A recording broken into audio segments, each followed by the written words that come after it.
পাহাড়ে ঘেরা সুন্দর একটি দেশ কিরগিজস্তান। বাইরে ফজরের আজান হচ্ছিল। গ্রামের শিশুরা তখন ঘুমাচ্ছিল। চারদিকে পাখির কলরব, ইমাম সাহেবের সুমধুর আজানের ধ্বনি পৌঁছে যাচ্ছে গ্রামের প্রত্যেকটি কণায়। একজন বৃদ্ধ মহিলা নামাজ আদায় করছিল।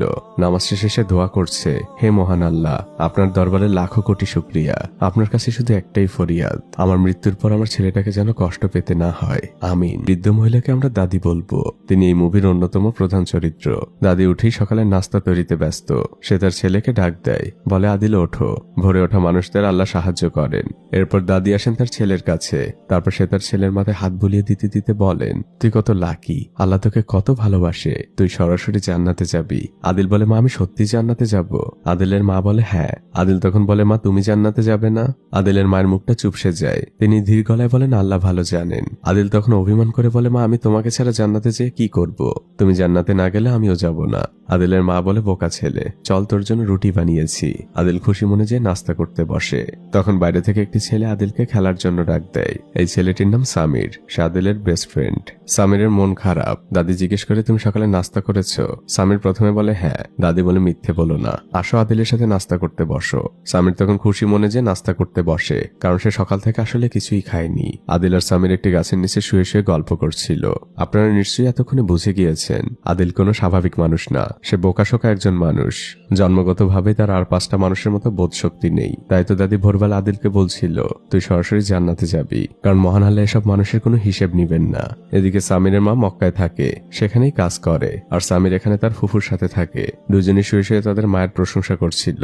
এরপর গ্রামের সকল বাচ্চারা মিলে একসাথে লুকোচুরি খেলে। আদিল ওখানে সকল বাচ্চাদের থেকে অনেক বড়, কিন্তু অন্য সকল ছোট ছোট বাচ্চা আদিলকে সবসময় বকাঝকা করতে থাকে। কিন্তু আদিল সারাদিন এই বাচ্চাগুলোর সাথেই ঘুরে বেড়ায়। তারা একসাথে বাদাম খায়। এরপর পরন্ত বিকেলবেলা তারা ফুটবল খেলতে আসে। 2 ভাগে ভাগ করা হয়, শুধু বাকি থাকে আদিল। তাকে কোনো দলই নিতে রাজি না, কারণ সবাই জানে আদিল বোকা মানুষ, তাকে দলে নিয়ে কোনো লাভ নেই। তখন সামির এসে বলে, আদিলকে না নিলে সেও খেলবে না। তখন বাধ্য হয়ে একটি গ্রুপ আদিলকে নেয়। সে এখন গোলকিপার। ফুটবল খেলা শুরু হয়। আদিল গোলের সামনে দাঁড়িয়ে আছে। হঠাৎই সে একটি প্রজাপতি দেখতে পায়, আর সহজ সরল আদিল সেই প্রজাপতির পেছনেই ঘুরতে থাকে। এই সুযোগে গোল হয়ে যায়। তখন একটি ছেলে এসে আদিলকে অনেক বকাঝকা করতে থাকে। সে আদিলকে মারার জন্য শাসাতে থাকে।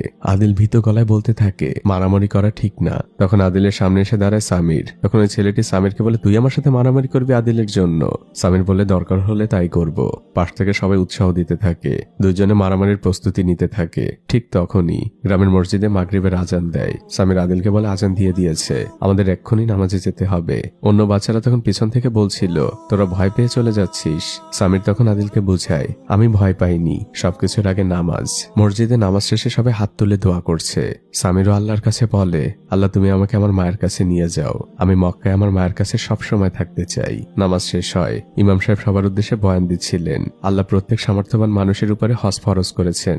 আমাদের প্রিয় নবী হযরত মুহাম্মদ সাল্লাল্লাহু আলাইহি সাল্লাম বলেছেন, যদি কেউ উত্তম নিয়তে হজ পালন করে, মহান আল্লাহ তাকে জান্নাত দান করবেন। ইমাম সাহেব সকলের উদ্দেশ্যে নবীজির বর্ণনা করা একটি ঘটনা বলতে থাকেন। একটি ছেলে তার মায়ের সন্তুষ্টি পাওয়ার জন্য ঘোড়ায় করে হজ পালন করতে রওনা হয়েছিল। তখন পায়ে হেঁটে যাওয়া লাগতো, কিন্তু পথের মধ্যে তাদের ঘোড়াটা মারা যায়। তখন ছেলেটি তার মাকে পিঠে করে হজ পালন করিয়েছিল। আল্লাহ তাদের দুজনের জন্য জান্নাত কবুল করেছিলেন। আদিল পেছনে বসে এই ঘটনা শুনছিল। পরদিন সকালবেলা আদিল সামিরের বাসায় আসে। সামির তখন দোতলার উপরের একটি ঘরে বসে ড্রয়িং করছিল। সে আদিলকে ইশারায় চুপ থাকতে বলে। সামির আদিলকে তার করা ড্রয়িং দেখাচ্ছিল। এরই মধ্যে সামিরের ফুফু নিচে আসে। সে এসে সামিরকে অনেক বকাঝকা করতে থাকে, আর তার মায়ের নামে অনেক বদনাম করতে থাকে। সে এক্ষুনি ছাগলগুলোকে দুধ খাওয়াতে বলে। সামির আদিলকে বলছিল, আমি আমার মাকে নিয়ে পায়ে হেঁটে হজ করতে যাব। আমরা যেদিকে নামাজ পড়ি, এখান থেকে সরাসরি সেদিকে হাঁটা শুরু করব। তাহলে একসময় আমরা মক্কায় পৌঁছে যাব, কারণ মাকে নিয়ে পায়ে হেঁটে হজ করতে গেলে আমি আর মা দুজনেই জান্নাতে যাব। তখন আদিল সামিরকে বলে ওঠে, মাকে নিয়ে পায়ে হেঁটে হজ করতে গেলে মা জান্নাতে যাবে? সামির বলে, হ্যাঁ, হুজুর তো তেমনই একটি গল্প বলল। আদিল সাথে সাথেই দৌড় দেয়, আর সে মা বলে বলে চিৎকার করতে থাকে। গ্রামে একটি অনুষ্ঠান হচ্ছিল। আদিলের মা তখন সেখানে ছিল। আদিল সেই অনুষ্ঠানের মাঝে ঢুকে যায়, আর চিৎকার করে বলতে থাকে, মা এক্ষুনি চলো। তার মা জিজ্ঞেস করে, কোথায় যাব বাবা? আদিল বলে, জান্নাতে। আদিলের কথা শুনে সবাই হেসে দেয়, শুধুমাত্র তার মা ছাড়া। মা আদিলকে বলেন, আমি আসছি। তারা দুজন হাঁটছিল। পাশ দিয়ে একজন মহিলা যাবার সময় জিজ্ঞেস করে, তোমরা কোথায় যাচ্ছ? আদিল তাকে উত্তর দেয়, আমি মাকে নিয়ে জান্নাতে যাচ্ছি। সেই মহিলাও হাসতে হাসতে যায়। তখন আদিল তার মাকে প্রশ্ন করে, মা জান্নাত কি কোনো হাসির বিষয়? আদিলের মা বলে, না, আর জান্নাতে গেলে তোকে নিয়েও কেউ হাসবে না। এরপর থেকে আদিল প্রতি মুহূর্তে তার মাকে প্রশ্ন করছে, মা আমরা কখন রওনা দিব? সকাল বিকেল দুপুর এমনকি রাত। সবসময় মায়ের কাছে আদিলের একটাই প্রশ্ন। মা বলেন আজ তো অনেক রাত হয়ে গিয়েছে, কাল সকালে আমরা রওনা দিব। আদিল খুশি মনে ঘুমিয়ে পড়ে। পরদিন ফজরে আবারও আদিলের মা নামাজ পড়ছিল, কিন্তু নামাজ শেষে যখন সে উঠতে যায় তার কোমরটা হঠাৎ করেই ব্যথা করে ওঠে। প্রতিদিনের মতো সকালবেলা আজ আদিল নাস্তা করতে বসেছে। আদিল তার মাকে জিজ্ঞেস করে, আচ্ছা মা, আমার যখন 100 বছর বয়স হবে তখন তোমার বয়স কত হবে? মা মুচকে হাসি দেন আর বলেন, এখন একটু সামিরের সাথে খেলতে যা। আদিল দৌড়ে বাসা থেকে বের হয়। সে সামিরের বাসার দিকে যাচ্ছে, কিন্তু আমরা তখন দেখতে পাই সামিরের সকল মালামাল একটি গাড়িতে ওঠানো হচ্ছে। আদিল সামিরকে ডাক দেয়। সামির গাড়ি থেকে নেমে আদিলকে এসে জড়িয়ে ধরে আর বলে, আমার মা আমাকে মক্কায় নিয়ে যাচ্ছে। আদিল আর সামির দুজনের মনটাই হঠাৎ করেই খারাপ হয়ে যায়। সামির তখন আদিলের হাতে একটি সাদা কাগজ দেয় আর বলে, আমাকে এখন যেতে হবে। সামিরদের গাড়ি ছেড়ে দেয় আর সে চিৎকার করে বলে, আমি আমার মায়ের সাথে মক্কায় যাচ্ছি, তুইও তোর মাকে নিয়ে মক্কায় আয়, সেখানে আমাদের দেখা হবে। সামির চলে যায়। আদিল সে সাদা কাগজটা খোলে। সেখানে সামিরের রাখা একটি ছবি। সামিরের মাকে আর আদিলের মাকে পায়ে হেঁটে নিয়ে হজ করতে যাচ্ছে। আদিল এবার দৌড় দেয় বাসার দিকে আর মা বলে বলে চিৎকার করতে থাকে। এদিকে আদিলের মা তার বোনকে বলছে, আজ সকালে শরীরটা অনেক খারাপ হয়ে গিয়েছিল, আমি বুঝতে পারছি আমার হাতে আর খুব বেশি সময় নেই। আমি মারা যাবার পরে আমার ছেলেটাকে দেখে রাখিস। অনেক সহজ সরল, মনটা একদম পরিষ্কার। আজ সকালে তো আমাকে বলছে আমাকে নিয়ে পায়ে হেঁটে হজ করতে যাবে, তাতে নাকি আমাকে জান্নাতে নিয়ে যেতে পারবে। তখন সামিরার মায়ের বোন বলে, তুমি আমার থেকে অনেক বেশি দিন বাঁচবে, আমাকে দাফন করে তারপর তোমার মুক্তি। এর মধ্যে আদিল চলে আসে আর সে তার মাকে বলে, মা চলো রওনা দেই। আদিলের মা তখন অভিনয় করে বলে, আমার কাছে তো কোনো ব্যাগ নেই, ব্যাগ ছাড়া কিভাবে যাব? আদিলের খালার কাছেও জিজ্ঞেস করে, সে অভিনয় করে বলে, আমার কাছেও তো কোনো ব্যাগ নেই। আদিল বলতে থাকে ব্যাগ। সে সাথে সাথে দৌড় দেয় আর স্টোর রুম থেকে একটি বস্তা খুঁজে নিয়ে আসে আর বলে, মা এবার চলো, ব্যাগ ম্যানেজ হয়ে গিয়েছে। তখন আদিলের মা বলে, বাবা আমার পাটা অনেক ফোলা, এখন তো হাঁটতে পারবো না, পা ফোলাটা একটু কমুক তারপর যাব। আদিল তখন আবারও চিন্তা করতে থাকে। সে দৌড়ে চলে যায় প্রতিবেশীর বাড়িতে। সেখানে যে সে একটি ঠেলাগাড়ি নিতে থাকে। এটা ছিল সেই ছেলেটির বাড়ি যে সবসময় আদিলকে বকাঝকা করে। সে বলতে থাকে, আদিল তুই আমাদের ঠেলাগাড়িতে হাত দিবি না, তোকে আমি মেরে ফেলবো। আদিলের এদিকে কোনো খেয়াল নেই। তখন এই ছেলেটির মা বের হয়ে তার ছেলেকে বকাঝকা করতে থাকে, তোকে কতদিন বলেছি আদিলকে কিচ্ছু বলবি না, ও তো ঠেলাগাড়িটি নিয়ে যাচ্ছে, নষ্ট তো আর করছে না, ও আবার দিয়ে যাবে। আদিল ঠেলাগাড়ি নিয়ে চলে যায়। এবার আদিলের মায়ের মাথায় হাত। সে বলে, বাবা সবই তো ম্যানেজ হলো, কিন্তু হজে যেতে হলে আমাদের অনেক টাকার প্রয়োজন, কমপক্ষে 2 লাখ টাকা, কারণ পথে আমাদের অনেক খরচ রয়েছে।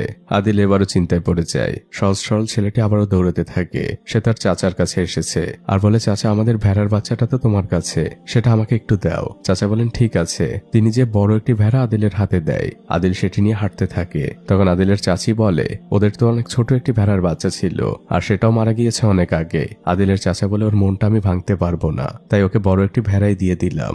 এটা স্থানীয় বাজার, এখানে সবাই তাদের পণ্য বিক্রি করতে আসে। আদিল তার ভেড়াটা নিয়ে চিৎকার করে ডাকছে, আমার ভেড়ার মূল্য 2 লাখ টাকা।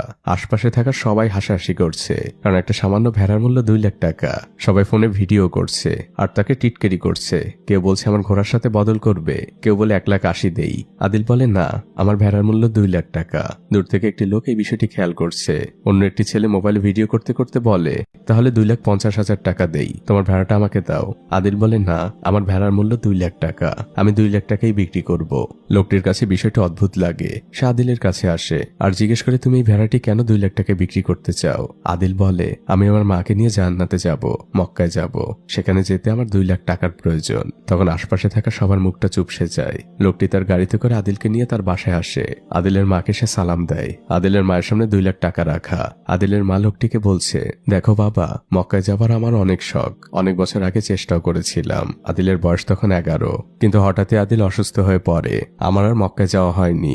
শোনো বাবা, তোমাকে অনেক ধন্যবাদ, কিন্তু আমি তোমার টাকাগুলো নিতে পারবো না। তখন লোকটি বলে, আমার মায়েরও খুব ইচ্ছে ছিল হজ করার, তখন আমি অনেক ছোট, আমাদের টাকা ছিল না, এমনকি ঠিকভাবে ঘরে চুলোও জ্বলতো না।